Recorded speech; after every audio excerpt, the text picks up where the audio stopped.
Meanwhile, the independent counsel team is conducting a full-fledged investigation into the massive power abuse scandal, and they have now taken aim at former presidential chief of staff Ki-choon, the highest-ranking government official suspected to be involved in this case, aside from President Park Geun-hye. Another major focus of their investigation today is the National Pension Service's potential involvement in the merger of two Samsung affiliates. Jung-soo has more. The independent counsel team tasked with getting to the bottom of the Choi Soon-sil scandal raided the house of former presidential chief of staff Ki-choon on Monday, as well as the homes of several officials from the country's culture ministry. State prosecutors suspect Kim abused his authority by ordering then First Vice Culture Minister Hee-bum to have 6 high-ranking ministry officials resign back in 2014, which later paved the way for Choi to have the post filled with people more favorable to her.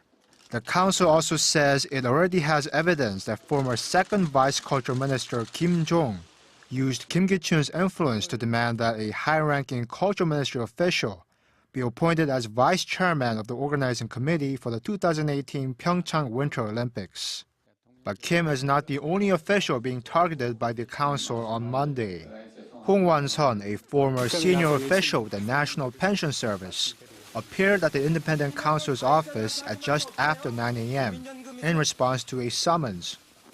Hong, as the former head of the National Pension Service Investment Management Office, cast a decisive vote in support of a critical $8 billion merger between Samsung C&T and Chaeil Industries back in July of 2015.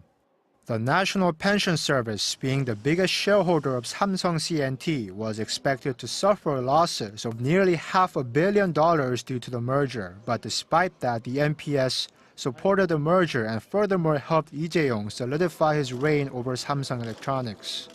Lee is suspected of pledging to give over $18.4 million to a German foundation linked to Choi in support of her daughter Jung Yura's equestrian training.